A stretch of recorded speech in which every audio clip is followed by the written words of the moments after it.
All right, let's break down how the Houston Texans might play the 2025 NFL Draft. We're working off of that recent mock draft simulation. We're going to be going over their picks, what their strategy seems to be, and what it could mean for the team moving forward. They made some interesting choices, especially how much they focused on the trenches. Seems like they really want to build a solid foundation. If you like this type of breakdown, be sure to like and subscribe to see more. Let's get into it, starting with round 1, pick 25. Okay. The Texans select Derrick Harmon, defensive tackle from Oregon. Yeah. He's gotten some big name comparisons. He has. What makes him worthy of a first-round pick? Well, Harmon's a beast. At 6'5", 310 pounds, he's got the size and strength to cause some serious problems. Right. But what makes him really stand out is his versatility. He's not just there to take up space. He can break through the line and make plays in the backfield. You could think of him as like a mix of DeForest Buckner's run-stopping power and Eric Armstead's pass-rushing ability. And Coach DeMeco Ryans knows both those guys from when he was at San Francisco. Right. How do you think that experience might influence how Harmon is used in Houston? I think Ryan sees Harmon as someone he can build his defense around, someone who can be a cornerstone. He could use him in all sorts of ways. He could have him line up as a nose tackle and just clog up the middle, or he could move him around to create mismatches. And,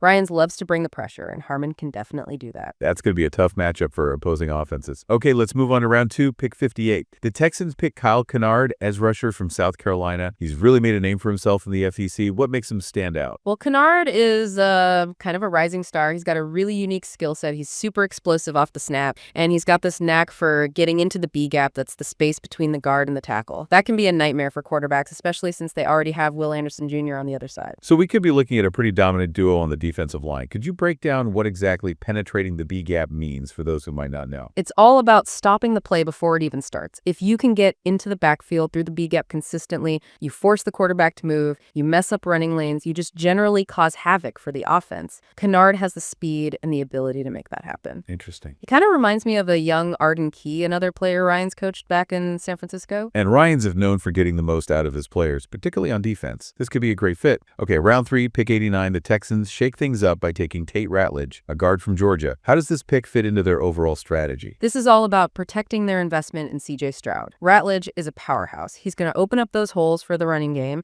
and he's going to give Stroud the time he needs to operate in the pocket. He's got that nastiness you love to see in an offensive lineman. Yeah, I've read about his incredibly large hand. Yeah. How do those impact his game? Having large hands is a big advantage for offensive linemen. It gives Ratledge this vice-like grip on defenders, makes it really hard for them to get away. This allows him to control the line of scrimmage. He can drive defenders back in the run game, or he can hold his ground against a pass rush. Right. It also helps a lot with pass protection, gives him a better chance of keeping those defenders' hands off Stroud. He really brings a physicality that's been missing from the Texans' offensive line. So it seems that through 3 rounds, the Texans have focused on building up a strong front on both sides of the ball, a dominant D-line, and an offensive line that can keep their franchise quarterback upright. It's a pretty classic approach, Control the line of scrimmage and you control the game. Yeah, it's a really solid foundation. But it is interesting that they haven't really addressed position at like wide receiver or running back yet. Yeah, and I'm sure that's going to raise some eyebrows, especially among fans who want to see more offensive firepower. What do you think of that strategy? Well, it seems like they're pretty confident in the players they have at those positions right now. This draft is about building that strong core. You can't build a house without a foundation. So building from the inside out. All right, let's talk about the overall grade for the Texans draft. They got B+. What are the strengths and maybe some potential weaknesses you see in this draft class? I think the B+ is pretty fair. Okay. The strength is definitely in those trench picks. Harmon, Kennard, Ratledge, they all have a real chance to be impact players. They fill some immediate needs and they give the team some long-term stability. Where are the potential weaknesses then? Well, the fact that they didn't focus much on the skill positions could come back to bite them. If they get hit with injuries at wide receiver or running back, they could be in trouble, but you can't address every need in the first 3 rounds. It's all about balance, right? Finding the right pieces at the right time. How do you think these picks affect the team's long-term outlook, especially in a division as tough as the AFC South? I mean, the AFC South is a battleground. The Colts, the Jaguars, the Titans, they're all contenders, but these picks give the Texans a fighting chance. They're building a team that can win those battles in the trenches, control the clock, wear down their opponents. It's a formula that can work in this league. It's a really physical, hard-nosed style, which seems to fit Coach Ryan's philosophy, but potential doesn't always equal results. What needs to happen for these picks to really make a difference for the Texans? Player development is key. Right. Harmon and Kennard need to live up to that potential as disruptors on defense. Ratledge has to solidify that offensive line and protect Stroud. Stroud. And,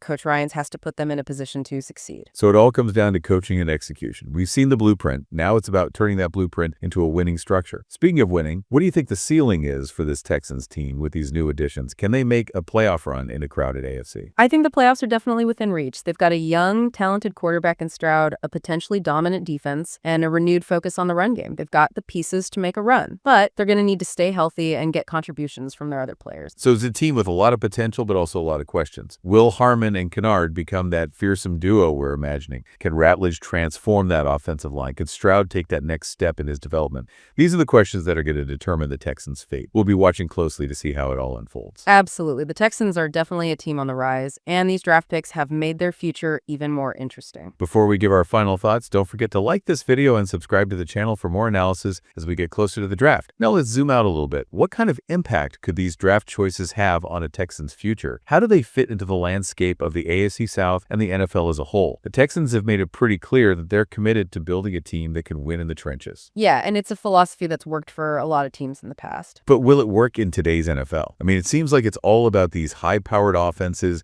and these star quarterbacks. That's a good question. The game has definitely changed, but the fundamentals haven't. You got to protect your own quarterback, and you got to disrupt the other team's quarterback. And that's what the Texans are doing, addressing those fundamentals. It's like they're building a fortress, right? Right. You got to have that strong foundation before you can add all the bells and whistles. Exactly. And the Texans are laying that foundation with these draft picks. They're going with players who can control that line of scrimmage, dictate the pace of the game. And it's a strategy that could really pay off, especially in a division as tough as the AFC South. You think about the Titans, how physical they are, the Jags with their defense, the Colts and their strong offensive line. The Texans have got to be able to match that intensity. They're definitely on the right track. Harmon and Kennard could be a dominant force on that defense. If Ratledge can solidify the offensive line, Stroud's going to have all the time he needs to develop and make plays. And you can't forget about the run game. A strong running game can open up the passing game and keep the defense guessing. It's a good recipe for success, but it's not a guarantee. A lot can happen between now and the start of the season. Injuries, setbacks, other players stepping up, all these things could factor in. Yeah, that's the NFL for you. It's a wild league where anything can happen. But the Texans have given themselves a real shot here. They made some smart picks that address their needs and fit their style. Now it's up to the players and the coaches to make it all work. It's going to be a fun season for Texans fans, that's for sure. They'll be watching to see how these draft picks work out. The Texans have a vision and they're going for it. Only time will tell if it leads to wins, but they're definitely moving in the right direction. All right, well, that's all the time we have for today. Thanks for joining us for this look at the Houston Texans' potential draft picks. Be sure to like this video and subscribe to the channel for more great content like this. Until next time, keep those helmets shiny and your analysis sharp.